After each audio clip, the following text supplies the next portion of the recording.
Eddie's dead, Don. I need to know for sure.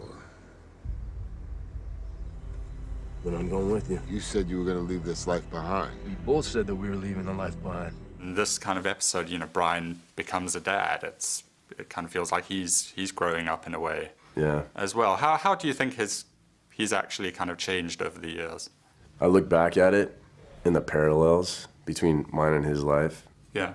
It's almost frightening. Really? Yeah. I think in terms of kind of self-realization, trying to figure out who you are in this crazy world. The worlds were different that we lived in, but really the parallel for, I think, journey-wise, yeah, it's almost identical. Wow. And so I look at it and I'm like, oh, what the hell? I mean, fatherhood came a little later for Brian than it did for me. Yeah. But being scared, you know, child out of wedlock, not really knowing how to be for yourself, and now all of a sudden having to be for somebody else, you know. I mean, that's just one component of it, but it's almost frightening. And as the kind of family of Fast and Furious has grown, has that taken the pressure off over the years? It creates a different kind of pressure, but it's a pressure I think we deal with really well. And it's not something that I've had really a conversation with anyone about, but what I see consistently is it's like, I think at this point it's like we don't really have anything to prove.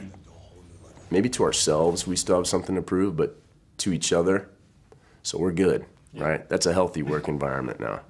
And what makes it sweet is that when somebody else comes to visit, like a Luke Evans, for instance, we kill the curse. Yeah, exactly. You know, like come in, and especially if you come and you bring the homework, you know, and you show up to play and play big and play your best. It's just, I like that we do that. I like the way that we do that. So, you know, within a week's time, you see the people that you've asked to come in to augment what you've had going on, and they've got to strut to their step within 1 week. You know, that's important to me, and I think we do that well. So is that part of what keeps it fresh for you? I mean, how do you keep it just from becoming, oh, another Fast and Furious movie? What do you do to kind of keep everyone new? For me, I find a different challenge. Like for me, the biggest one for me is always the technical challenges. When something doesn't work right or look right, and trying to figure out a way to improve upon it. You know, I'm a professional race car driver, so, you know, to me, I always take the driving sequences very serious, sometimes too serious. You know, Justin in his sweet way is telling me basically to shut up, you know.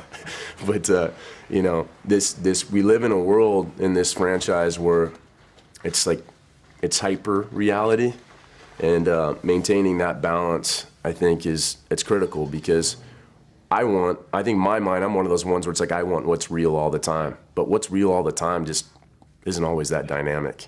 And, you know, I think the challenge of reining myself in, right? The challenge of fixing what's not working, the challenge of, you know, keeping things together, keeping things harmonious, those are things that I really enjoy. You know? As a race car driver, are you as reckless in real life as Brian is? I take pretty serious chances on the track. I'm really aggressive, yeah. So, but it works in my benefit because it's intimidating. Yeah. And so, are you all on track for Fast and Furious 7 then? Yeah. I mean, we're trying to figure out what's going on right now. Yeah. Just trying to find the basic framework. The most important thing is I think we start getting into location and all this talk because we've already identified the date, and you know, they need to line the monies up and make sure everything's there. And we're Vin and I and James Wan now. Yeah. We're like, and Chris Morgan, the writer. It's like, okay, wait. But the bass tone is the heart. And we know that that's what's managed to sustain this for us. So, you know, it's easy to build all this around the heart. You can't do it the other way around.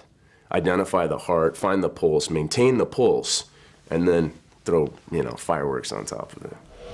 Find out what's next in movies, music, and TV. Follow @HitFix on Twitter or visit hitfix.com.